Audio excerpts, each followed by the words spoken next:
ان کی جہالت کا تو یہ حال ہے کہ بسا اوقات وہ خود عذاب کا مطالبہ بھی کرنے لگتے ہیں۔ قرآن کل بھی معجزہ تھا اور آج بھی معجزہ ہے، لیکن قرآن نے جو علمی اور سائنسی انکشافات کیے تھے، عرب کے بدو اور عجم کے دانشور ان کے سمجھنے سے قاصر تھے، مگر آج کا انسان انہیں آسانی سے سمجھ سکتا ہے، اس لیے کہ انسانی معلومات اور تحقیقات میں جوں اضافہ ہوتا جائے گا، قرآن کریم کی اعجازی شان اتنی ہی نمایاں ہوتی جائے گی۔ کہنے کا مقصد یہ ہے کہ قرآن کا معجزہ ہونا کل کے مقابلے میں آج زیادہ واضح ہے اور آسانی سے سمجھ میں آ سکتا ہے۔ ہو سکتا ہے کہ کل کے عربوں کو تو قرآن کا معجزہ ہونا آسانی سے سمجھ میں آ جاتا ہو، مگر عجمیوں کو کچھ مشکل پیش آتی ہو، مگر اشاعت علم کے اس دور میں کیا عرب اور کیا عجم اور کیا ہندی اور کیا یورپی، ہر شخص اس کے اعجاز کا اعتراف کرنے پر اپنے آپ کو مجبور پاتا ہے۔ شرط صرف یہ ہے کہ اسے پڑھے اور اس میں غور و فکر و تدبر کرے۔ تیسری بات جو یہاں ذکر کی گئی سورہ عنکبوت میں، وہ یہ ہے کہ عناد والے لوگ، ان کا حال بیان کرنے کے بعد متقین کا ذکر کیا گیا ہے کہ اس سے پہلے جو حال ذکر کیا گیا عناد پرست لوگوں کا اور عناد پسند لوگوں کا، تو اس کے بعد متقین کا حال ذکر کیا گیا، اور انہیں رب العزت نے ہجرت اور دین کی راہ میں آنے والے مصائب پر صبر کی تلقین کی ہے۔ جو لوگ ترک وطن کرتے ہیں انہیں معاشی ضروریات کی فکر یقیناً لاحق ہوتی ہے کہ پردیس میں گھر کا چولہا کیسے جلے گا، اس لیے تسلی دیتے ہوئے فرمایا گیا کہ جو اللہ کمزور جانوروں کو رزق دیتا ہے وہی تمہیں بھی دے گا، اس لیے ہجرت کی صورت میں تمہیں فقر سے ڈرنے کی کوئی ضرورت نہیں۔ اور یہ بھی کہا گیا ہے اس صورت کے اندر کہ اس صورت کی آخری آیت میں پوری صورت کا خلاصہ اللہ تعالیٰ نے بیان کر دیا ہے، اور وہ یہ فرمایا کہ جو لوگ ہمارے لیے مجاہدے کرتے ہیں ہم انہیں ضرور اپنے راستے دکھاتے ہیں، اور بے شک اللہ نیکوکاروں کے ساتھ ہے۔ تو جو لوگ اللہ کو راضی کرنے کے لیے اپنے نفس و شیطان اور دشمنان دین کے ساتھ جہاد کرتے ہیں تو اللہ تعالیٰ انہیں دنیا اور آخرت میں سعادت کی راہ تک پہنچنے کی توفیق عطا فرما دیتے ہیں۔ سورہ عنکبوت کے بعد 21ویں سپارے کے اندر سورہ روم ہے۔ یہ سورہ روم مکی ہے اور اس میں 60 آیات اور 6 رکوع ہیں۔ قرآن کریم کے وجوہ اعجاز میں سے ایک اہم وجہ اس کی پیشن گوئیاں بھی ہیں، اور اس سورت کے شروع میں ایک پیشن گوئی یہ مذکور ہے جو بعد میں حرف بحرف سچی ثابت ہوئی، اور وہ پیشن گوئی رومیوں کے غالب آنے کے بارے میں تھی۔ اس پیشن گوئی کا پورا ہو جانا انتہائی غیر معمولی اور غیر عادی واقعہ تھا، کیونکہ جس وقت قرآن نے یہ خبر دی تھی تو اس وقت ایرانی رومیوں پر پوری طرح چھائے ہوئے تھے۔ رومی مقبوضات اور نو آبادیاں یکے بعد دیگرے ایرانیوں کے ہاتھوں آتے جا رہے تھے، اور اس وقت رومی سلطنت زندگی اور موت کی کشمکش کے اندر مبتلا تھی۔ سرحدی حالات کے علاوہ اندرونی حالات بھی انتہائی ابتر تھے۔ پورے یورپ میں غدر مچا ہوا تھا، اور رومیوں کا بادشاہ ہرقل زوال کی تیز آندھیوں کے سامنے بے بس ہو کر ہر ذلت اور پسپائی سے سمجھوتا کر چکا تھا۔ چونکہ ایرانی مشرک اور آتش پرست تھے جبکہ رومی خدا پرست تھے، اس لیے مشرکین مکہ اپنے ہم مذہبوں کی غلبہ کی خبریں سن کر خوشی سے بگلے بجاتے تھے۔ ان مخدوش حالات میں قرآن نے پیشن گوئی کی کہ 9 سال کے اندر رومی ایرانیوں پر غالب آ جائیں گے۔ یقیناً مشرکین نے قرآن کے اس اعلان اور اطلاع کا خوب مذاق اڑایا ہوگا، لیکن ٹھیک 9 سال کے اندر قرآن مجید کی یہ عظیم الشان پیشن گوئی پوری ہو کر رہی، اور رومیوں نے ایرانیوں کے جاہ و جلال کو اپنے پیروں تلے رون ڈالا اور سلطنت ایران کے قلب میں رومی جھنڈا نصب کر دیا۔ تو یہ مذکورہ پیشن گوئی کے علاوہ جو اہم مضامین اسی سورہ روم کے اندر بیان کیے گئے ہیں وہ یہ ہے کہ ایک تو یہ بیان کیا گیا کہ سورہ روم اس مارکے کی حقیقت بتاتی ہے جو حزب الرحمن یعنی رحمان کی جماعت اور حزب الشیطان یعنی شیطان کی جماعت کے درمیان قدیم زمانے سے جاری ہے۔ کفر و ایمان اور حق و باطل کے درمیان یہ مارکہ اس وقت تک جاری رہے گا جب تک کہ فیصلے کا دن نہیں آ جاتا۔ اس دن نہ صرف یہ کہ مارکہ ختم ہو جائے گا بلکہ دونوں جماعتوں کو بھی الگ الگ ٹھکانوں پر پہنچا دیا جائے گا۔ ارشاد باری تعالیٰ ہے کہ جس دن قیامت برپا ہوگی وہ الگ الگ فرقے ہو جائیں گے، اہل ایمان کو جنت میں جگہ دی جائے گی اور کافروں کو جہنم میں ٹھکانہ دیا جائے گا۔ دوسرا مضمون یہ بیان کیا گیا ہے سورہ روم میں کہ اللہ تعالیٰ نے اس صورت میں اپنے وجود اور عظمت و جلال کے 7 دلائل ذکر فرمائے ہیں۔ اول یہ کہ اللہ تعالیٰ ایک چیز کو اس کی ضد سے پیدا کرتا ہے۔ زندہ اور مردہ ایک دوسرے کی ضد ہے، لیکن وہ اپنی قدرت کامل سے نطفہ سے زندہ انسان اور انڈے سے بچہ اور بیج سے درخت اور اس کے برعکس بھی پیدا کرتا ہے۔ دوسرا یہ کہ اس نے انسان کو بے جان مٹی سے پیدا کیا۔ انسان سے مراد یا تو آدم علیہ السلام ہے جو مٹی سے ہی پیدا کیے گئے تھے، یا ہر انسان کیونکہ اس کی غذائی اور جسمانی ضرورت مٹی ہی سے پیدا ہوتی ہے۔ اور تیسری دلیل یہ دی گئی کہ میاں بیوی کے درمیان ایسی محبت پیدا کر دیتا ہے کہ یوں محسوس ہوتا ہے کہ وہ ایک دوسرے کے جسم کا حصہ ہیں، حالانکہ بعض اوقات شادی سے پہلے ان کا آپس میں کوئی تعارف نہیں ہوتا۔ اور چوتھی دلیل یہ دی کہ اس نے ارض و سما کو اور جو کچھ اس کے اندر ہے اس کو پیدا کیا، اور انسانوں کی زبانیں اور رنگ مختلف بنائے۔ کسی کی زبان عربی ہے تو کسی کی فارسی اور انگریزی، تو کوئی فرانسیسی بولتا ہے تو کوئی اور اردو یا جاپانی اور دوسری زبانیں جو ہے وہ بولتا ہے، اور کسی کا رنگ کالا ہے، گورا ہے، سرخ ہے، مختلف رنگ اس نے بنائے ہیں۔ اور پانچویں دلیل یہ دی کہ وہ رات اور دن میں نیند کے ذریعے انسان کو سکون عطا کرتا ہے، اور انسان کا جسم ایک ایسی مشین ہے جسے اگر مشاغل کے ہجوم میں وقفہ سکون نہ ملے تو یہ مشین خراب ہو جاتی ہے۔ اور چھٹی دلیل یہ دی گئی کہ آسمان پر بجلی چمکتی ہے جس سے دل میں خوف پیدا ہوتا ہے اور امید بھی، پھر بارش برستی ہے تو مردہ زمین زندہ بن جاتی ہے۔ اور ساتویں دلیل یہ دی گئی کہ ارض و سما کا مستحکم نظام وجود باری تعالیٰ کی زندہ دلیل ہے۔ آسمان کی چھت کسی ستون کے بغیر کھڑی ہے، اور اس کے مدار میں ستارے جو ہے وہ دوڑ رہے ہیں، مگر نہ اضطراب ہے نہ شور، اور یوں ہی زمین مسلسل حرکت کر رہی ہے، مگر اس کے سینے پر بسنے والوں کو اس کا احساس تک نہیں ہے۔ تیسرا مضمون اس سورہ روم میں یہ بیان کیا گیا ہے کہ یہ صورت بتاتی ہے کہ ہر زمانے میں اللہ کا یہ دستور رہا ہے کہ وہ حق کو باطل پر غلبہ عطا کرتا ہے۔ اگر کہیں اہل حق مغلوب ہوں تو انہیں اپنا محاسبہ کرنا چاہیے کہ کہیں ایسا تو نہیں کہ انہوں نے باطل کے طور طریقے اپنا لیے ہوں اور باطل پرستوں نے حق کے بعض اصول اختیار کر لیے ہوں۔ اور چوتھا یہ کہ اس صورت میں متعدد ایسے تکوینی دلائل اور مشاہد مذکور ہیں جو اللہ کی عظمت و قدرت کی گواہی دیتے ہیں۔ صورت کے اختتام پر ان کفار مکہ کا ذکر ہے جو مردوں کی طرح تھے، نہ تو آیات الہیہ کو سنتے تھے اور نہ دیکھتے تھے، اور نہ ہی ان میں غور و فکر کرتے تھے، اور نہ ہی اس کا اثر قبول کرتے تھے۔ ارشاد ہوتا ہے کہ اور ہم نے لوگوں کو سمجھانے کے لیے اس قرآن میں ہر طرح کی مثال بیان کر دی ہے، اگر تم اگر ان کے سامنے کوئی نشانی پیش کرو تو یہ کافر کہہ دیں گے کہ تم جھوٹے ہو۔ سورہ روم یہاں ختم ہوئی، اس کے بعد سورہ لقمان ہے۔ سورہ لقمان مکی ہے، اس میں 34 آیات اور 4 رکوع ہیں۔ اس سورت کی ابتدا نبی کریم صلی اللہ علیہ وسلم کے دائمی معجزہ یعنی قرآن کی عظمت کے بیان سے ہوئی ہے، جو کہ ہدایت کا ربانی دستور ہے۔ اس کے بارے میں انسان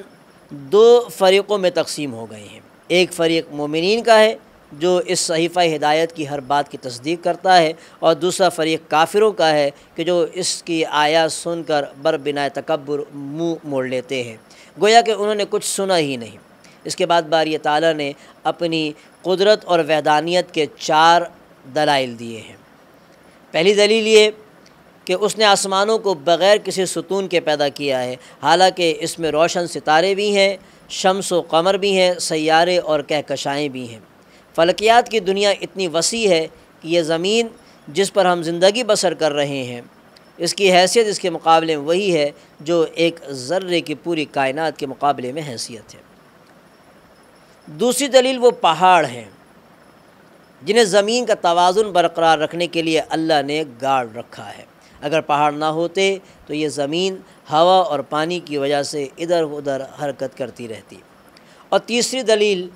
بے شمار قسم کے حیوانات، مویشی، چوپائے اور حشرات ہیں کہ ان کے علاوہ فضاؤں اور سمندر میں رہنے والے ہزاروں قسم کے جاندار ہیں جن کی شکلیں، رنگتیں اور خصوصیات تک اللہ کے سوا کوئی بھی نہیں جانتا۔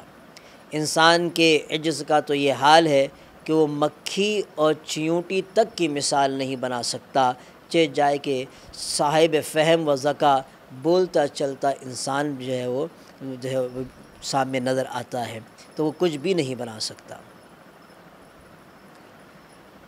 تو اس طرح سے جب انسان ایک معمولی سی مکھی اور چیونٹی نہیں بنا سکتا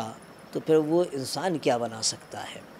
یہ کام اللہ کا ہی ہے اور اللہ ہی کرتا ہے۔ اور چوتھی دلیل یہ ہے کہ وہ آسمان سے بارش برساتا ہے جس کے ذریعے ہر قسم کے نفیس چیزیں اگاتا ہے۔ آسمان سے بارش کا برسنا تکوینی عجائب میں سے ایک بڑا عجوبہ اور دلائل قدرت میں سے ایک بڑی دلیل ہے، مگر انسان اس پر غور ہی نہیں کرتا۔ وہ پانی جس سے سمندر، دریا اور نہریں بہہ رہی ہوں، یہ سب آسمان ہی سے برستا ہے۔ پھر اس پانی سے جو پھل اور پھول اور غلہ جات اور جڑی بوٹیاں اور درخت اگتے ہیں، ان کی تفصیل بیان کرنے کے لیے تو ہزاروں صفحات چاہیے کہ کس کس طرح سے اللہ نے کیا کیا چیزیں پیدا فرمائی ہیں۔ اس کے علاوہ سورہ لقمان میں جو اور اہم مضامین بیان کیے گئے ہیں وہ یوں ہیں کہ اول یہ کہ حضرت لقمان جو کہ نبی نہ تھے لیکن اللہ تعالیٰ نے انہیں حکمت و دانائی سے نوازا تھا، ان کے اقوال عبرت و نصیحت کا خزانہ ہوتے تھے، ان کا کلام در افشانی اور ان کی خاموشی تفکر اور ان کے ارشادات موعظت ہوتے تھے۔ اللہ تعالیٰ نے ان کی وہ 5 وصیتیں ذکر فرمائی ہیں جو انہوں نے اپنے بیٹے کو کی تھیں۔ یہ بڑی قیمتی اور جامع نصیحتیں ہیں جو کہ عقیدہ، عبادت، سلوک اور اخلاق سے تعلق رکھتی ہیں۔ پہلی وصیت یہ کہ اے بیٹا، اللہ کے ساتھ شرک نہ کرنا، کیونکہ شرک بہت بڑا ظلم ہے اور اس کا انجام تباہ کن ہے۔ اس کے بعد خود اللہ تبارک و تعالی والدین کے ساتھ اس نے سلوک کا حکم دیتے ہیں۔ اور دوسری وصیت آخرت کے بارے میں ہے کہ جس کا خلاصہ یہ ہے کہ اللہ کے علم سے کوئی چیز مخفی نہیں، گناہ چھوٹا ہی کیوں نہ ہو اور کیسی پوشیدہ جگہ پر ہی کیوں نہ کیا گیا ہو، اللہ تعالیٰ اسے قیامت کے دن لے کر آئے گا۔ اور تیسری وصیت اللہ کی طرف توجہ کے بارے میں ہے کہ اللہ کی طرف توجہ کی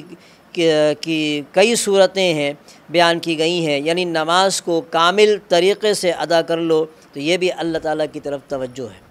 اور لوگوں کو ہر خیر کی دعوت دو اور ہر شر سے منع کرو اور مصائب اور ابتلا میں جو ہے وہ صبر کیا کرو۔ اور چوتھی وصیت میں اپنے بیٹے کو تکبر اور فخر سے منع فرمایا۔ اور پانچویں وصیت میں بیٹے کو اخلاق کریمہ کی طرف متوجہ کیا، یعنی چال چلن میں میانہ روی اختیار کرو اور بولتے وقت اپنی آواز کو اونچی نہ رکھو، کہ اونچی آواز جو ہے وہ اچھی نہیں بلکہ نیچی آواز رکھا کرو۔ اور اس کے بعد ایک مضمون بیان کیا گیا کہ مشرکین کی تردید ہے کہ وہ توحید کے دلائل کا مشاہدہ کرنے کے باوجود شرک پر اصرار کرتے ہیں، حالانکہ اگر خود ان سے سوال کیا جائے کہ آسمانوں اور زمینوں کو کس نے پیدا کیا تو وہ بھی اللہ کے خالق ہونے کا اقرار کرتے ہیں۔ سورت کے اختتام پر بتایا گیا ہے کہ 5 چیزوں کا علم صرف اللہ کے پاس ہے: قیامت کب آئے گی، بارش کہاں اور کتنی برسے گی، شکم مادر میں بچہ کن اوصاف کا حامل ہے، اور انسان کل کیا کرے گا، اور موت کب اور کس جگہ آئے گی۔ ان 5 چیزوں کا علم اللہ کے سوا کسی کو نہیں۔ ان 5 مغیبات کو رسول اللہ صلی اللہ علیہ وسلم نے غیب کی چابیاں قرار دیا ہے۔ اس کے بعد سورۃ السجدہ ہے۔ یہ سورہ سجدہ مکی ہے، اس میں 30 آیات اور 3 رکوع ہیں، اور اس سورت میں جو اہم مضامین بیان ہوئے وہ یوں ہیں کہ پہلا یہ کہ سورت کی ابتدا میں قرآن کی حقانیت کا بیان ہے کہ جس کا اعجاز واضح ہے، اس کی صداقت کے دلائل روشن ہیں، اور اس کا انداز بیان انسانی کلام سے بالکل الگ ہے، لیکن اس کے باوجود کفار مکہ حضور اکرم صلی اللہ علیہ وسلم پر تہمت لگاتے تھے کہ آپ نے یہ کلام خود گھڑ لیا ہے۔ یہ صورت اللہ کی وحدانیت اور اس کی قدرت کے دلائل بیان کرتی ہے، یعنی آسمان اور زمین کو اسی نے پیدا کیا اور ہر کام کی تدبیر وہی کرتا ہے۔ پانی کے ایک حقیر قطرے سے انسان کو اس نے تخلیق کیا۔ شاید انسان اپنی تخلیق کے مراحل کے بارے میں غور و فکر ہی نہیں کرتا کہ اس نے کیسے مٹی سے پانی اور نطفہ سے لوتھڑا اور لوتھڑے سے بوٹی اور بوٹی سے پھر ہڈی تک مراحل طے کیے، اور پھر کیسے انتہائی پرکشش صورت اور متناسب قد و قامت والا انسان بن گیا۔ اور اس کے بعد تیسرا مضمون یہ ذکر کیا گیا کہ یہ صورت مجرموں اور مومنوں دونوں کا حال بتلاتی ہے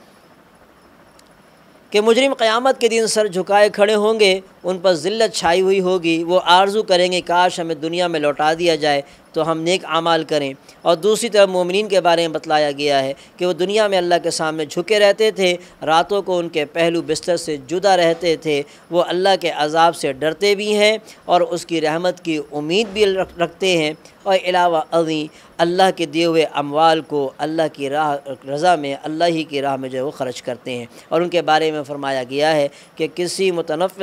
کوئی متنفس نہیں جانتا کہ ان کے لیے آخرت میں آنکھوں کی کیسی ٹھنڈک چھپا کر رکھی گئی ہے۔ یہ ان اعمال کا صلہ ہے جو وہ کرتے تھے۔ انہوں نے ریا اور دکھاوے کے بغیر چھپ چھپ کر اعمال کیے تھے۔ اللہ تعالیٰ نے ان کے لیے ایسی نعمت چھپا کر رکھی ہیں جو کسی کے حاشیہ خیال میں بھی کبھی نہیں آئیں گی۔ ویسے بھی جنتوں کی نعمتوں کی صحیح حقیقت کسی کی سمجھ میں آ ہی نہیں سکتی۔ دنیا کی نعمتیں آخرت کی نعمتوں کے ساتھ صرف لفظوں میں مشترک ہیں، حقیقت کے اعتبار سے ان کے درمیان زمین اور آسمان سے بھی زیادہ کہیں فرق ہے۔ سورت کے اختتام پر حضرت موسیٰ علیہ السلام کو تورات دیے جانے کا ذکر ہے، جو کہ اس بات پر تنبیہ ہے کہ حضرت محمد صلی اللہ علیہ وسلم اور حضرت موسیٰ علیہ السلام کی رسالت میں مشابہت پائی جاتی ہے۔ اس کے بعد 21ویں سپارے میں سورۃ الاحزاب ہے۔ یہ سورہ احزاب مدنی ہے، اس میں 73 آیات اور 9 رکوع ہیں۔ اس سورت میں 3 موضوعات سے بحث کی گئی ہے، یعنی اجتماعی آداب، تشریعی احکام اور بعض غزوات کا بیان، مثلا غزوہ احزاب اور غزوہ بنی قریظہ، اور ان دونوں غزوات میں منافقین کی حالت اور ان کا کردار بیان کیا گیا ہے۔ جو اس کے اہم مضامین ذکر کیے گئے ہیں اس میں اول یہ کہ پہلی 2 آیتوں میں اپنے نبی کے واسطے سے نبی کو امت کو ایسے 4 امور کا حکم دیا گیا ہے جو حقیقت میں فلاح اور سعادت کے عناصر ہیں۔ پہلا یہ کہ اللہ سے ڈرتے رہیں، دوسرا یہ کہ کافروں اور منافقوں کی آراء کی اتباع نہ کریں، اور تیسرا یہ کہ وحی الہی کی اتباع کرتے رہیں، اور چوتھا یہ کہ اللہ پر اعتماد اور بھروسہ کریں۔ یہاں یہ نقطہ ملحوظ رہے کہ اللہ تعالیٰ نے پورے قرآن میں کہیں بھی آقا نامدار حضور نبی کریم صلی اللہ علیہ وسلم کو یا محمد کہہ کر نہیں پکارا، اور یہاں بھی یا ایھا النبی کہہ کر خطاب کیا گیا ہے، جبکہ دوسرے انبیاء کو یا آدم، یا نوح، یا موسیٰ، یا زکریا کہہ کر خطاب کیا گیا ہے۔ دوسرا مضمون یہ بیان کیا گیا ہے کہ زمانہ جاہلیت کے بعض معتقدات اور عادات کی تردید کی گئی ہے کہ کچھ زمانہ جاہلیت کے ایسے اعتقاد تھے، ایسے عقیدے تھے اور عادت تھی، اس کی کچھ تردید کی گئی ہے، جن میں سے ایک بعض عقلی اعتبار سے باطل تھیں اور بعض شرعی اعتبار سے قبیح بھی تھیں۔ تو یہاں آیت میں 4 میں 3 جاہلانہ خیالات اور تصور کی جو ہے وہ تصورات کی تردید کی گئی ہے آیت نمبر 4 میں۔ ان میں پہلا تو یہ ہے کہ ان کا یہ خیال تھا کہ بعض لوگوں کے سینے میں 2 دل ہوتے ہیں۔ جو زیادہ ذہین آدمی ہوتا تھا اس کو سمجھتے تھے، اور زیادہ ذکی آدمی ہو جس کا حافظہ بڑا تیز ہو وہ سمجھتے تھے کہ اس کے سینے میں 2 دل ہیں۔ اس خیال کے رد میں فرمایا گیا کہ اللہ نے کسی بھی آدمی کے پہلو میں 2 دل نہیں بنائے۔ دل تو بس ایک ہی ہوتا ہے، یا اس میں ایمان ہوگا یا کفر ہوگا۔ ایک ہی دل میں کفر اور ایمان دونوں جمع نہیں ہو سکتے۔ اس سے ان منافقین کی تردید بھی ہو گئی کہ جنہوں نے کفر اور ایمان کے درمیان ایک تیسرا درجہ نفاق کا بھی تجویز کر رکھا تھا۔ اور دوسرا جاہلی اظہار یہ تھا کہ اگر کوئی اپنی بیوی کو یوں کہہ دیتا کہ تم میرے اوپر ایسی ہو جیسے میری ماں کی پشت، تو ایسا کہتا تو ان الفاظ کے کہنے سے اس کی بیوی ہمیشہ کے لیے اس پر حرام ہو جاتی تھی۔ یہ ان کا اپنا خیال تھا، لیکن قرآن نے بتایا کہ کفارہ دینے سے بیوی حلال ہو جائے گی۔ پھر اس کے مسائل اور بھی ہیں جو فقہ میں ہیں اور علماء سے معلوم بھی کیے جا سکتے ہیں۔ اور تیسرا یہ کہ اسلام سے قبل منہ بولے بیٹے کا حکم حقیقی بیٹے جیسا ہوتا۔ قرآن نے اس غلط تصور کی بھی تردید کی ہے۔ اور چوتھا اس کا یہ بیان کیا گیا کہ جب متبنہ یعنی منہ بولا بیٹا کے تصور کی تردید ہو گئی اور بتا دیا گیا کہ حضور اکرم صلی اللہ علیہ وسلم حضرت زید بن حارثہ رضی اللہ عنہ کے حقیقی والد کا حکم نہیں رکھتے، تو پھر یہ اعلان کیا گیا کہ آپ کی ابوت ساری امت کے لیے عام ہے اور آپ کے ازواج مطہرات ساری امت کی روحانی مائیں ہیں۔ ان کا ادب و احترام واجب ہے اور ان کے ساتھ نکاح کرنا حرام ہے۔ اس کے بعد 19 آیات میں غزوہ احزاب اور غزوہ بنی قریظہ کی تفصیل ہے۔ غزوہ احزاب شوال 5 ہجری میں پیش آیا ہے، جب مشرکین کے 10 یا 15 ہزار جنگجوؤں نے مدینہ کا محاصرہ کر لیا، اور یہ جنگجو مختلف قبائل سے تعلق رکھتے تھے، یہود بنی نذیر اور یہود بنی قریظہ، جن کے ساتھ مسلمانوں کا صلح بھی ہو چکا تھا اور ایک دوسرے کے دشمن کے ساتھ تعاون نہ کرنے کا معاہدہ تھا۔ تو انہوں نے اس معاہدے کی کھلم کھلا خلاف ورزی کی، اور ابو سفیان جو مشرکین مکہ میں سے تھے اور مکے سے آئے تھے ان کے ساتھ جو ہے وہ تعاون کیا۔ مسلمان صرف 3000 تھے، اور اس جنگ کے اندر رائے ہوئی کہ کس طرح سے جنگ کی جائے، تو صحابہ میں حضرت سلمان فارسی رضی اللہ عنہ کی رائے پر عمل کرتے ہوئے مدینہ کے شمال مغرب میں جہاں سے دشمن کے حملہ آور ہونے کا خطرہ تھا خندق کھودی گئی، اس لیے اس جنگ کو غزوہ خندق بھی کہا جاتا ہے۔ اور احزاب اس لیے کہتے ہیں کیونکہ جس لشکر نے مدینہ پر چڑھائی کی تھی اس میں مختلف جماعتیں اور قبائل شریک تھے، تو ان جنگجوؤں نے تقریباً 1 ماہ تک مدینہ کا محاصرہ کیے رکھا، اور اللہ تعالیٰ جب کسی سے کام لینا چاہتا ہے تو اللہ کسی ایک سے بھی کام لے لیتا ہے۔ تو اللہ تعالیٰ نے پھر نعیم بن مسعود غطفانی ان کی کوششوں سے جو ہے اللہ نے اسی سے کام لیا، اور ان کی کوششوں سے یہود اور قریشی اور غطفانی لشکر کے درمیان جو وہ پھوٹ پڑ گئی، اور اللہ کی طرف سے انہی دنوں طوفانی آندھی آ گئی کہ سخت سردی کا موسم تھا، تو سخت برفانی آندھی آ گئی جس کی زد میں آ کر ان کے خیمے اکھڑ گئے، جانور بدک گئے اور ان کے عزائم پست ہو گئے۔ پھر قریش اور غطفان اور دوسرے قبائل اپنے مذموم مقاصد کی تکمیل کے بغیر ہی راہ فرار اختیار کر گئے۔ ابو سفیان اور ان کے حمایتوں کے چلے جانے کے بعد مسلمانوں نے بنی قریظہ کا محاصرہ کر لیا اور انہیں ان کی عہد شکنی کی عبرتناک سزا دی۔ اللہ تعالیٰ نے مذکورہ آیات میں ان دونوں غزوات کا حال اور منظر بیان کیا ہے اور مسلمانوں کو بشارت سنائی ہے کہ عنقریب انہیں مزید فتوحات حاصل ہوں گی۔ چنانچہ مسلمانوں نے نہ صرف فارس اور روم بلکہ 20 ملک اور سینکڑوں شہر فتح کیے، اور انشاءاللہ تعالیٰ قرآن کے ساتھ تعلق مضبوط اور دل میں ایمان راسخ ہو جانے کے بعد پورے عالم کو فتح بھی کریں گے۔ تو یوں رب تعالیٰ کی یہ پیشن گوئی پوری ہو کر رہے گی کہ میں نے اپنے آخری رسول کو اس لیے بھیجا ہے کہ دین اسلام کو تمام ادیان پر غالب کر دیا جائے۔ یہ غلبہ یقینی ہے اور کسی صاحب ایمان کو اس میں شک نہیں ہونا چاہیے۔ بظاہر حالات مخالف ہیں، لیکن جب اس پیشن گوئی کے پورا ہونے کا وقت آئے گا تو حالات بھی موافق ہو جائیں گے اور وہ افراد بھی مہیا ہو جائیں گے جو اپنے اخلاق و اعمال کے اعتبار سے پہلی صدی کے مسلمانوں کی یاد تازہ کر دیں گے، اور اس میں شک نہیں کہ موجودہ دور کے مسلمان ایمان، اعمال، اخلاق اور معاملات و کردار کے اعتبار سے فاتح عالم بننے کی صلاحیت نہیں رکھتے، لیکن کیا اسلام اور قرآن بھی یہ صلاحیت نہیں رکھتے؟ رب کعبہ کی قسم، ان کے اندر عالم کو اور فاتحین عالم کو فتح کرنے کی پوری صلاحیت ہے، اور کون و مکان کے مالک کی قسم، دنیا یہ نظارہ بہت جلد دیکھے گی کہ مسلمان غالب ہوں گے اور دنیا کے اندر قرآن کا نظام نافذ ہوگا۔ وآخر دعوانا ان الحمدللہ www.darsulquran.com کرتے ہیں عرض و سما سبحان اللہ۔ ماہ رمضان آیا ہے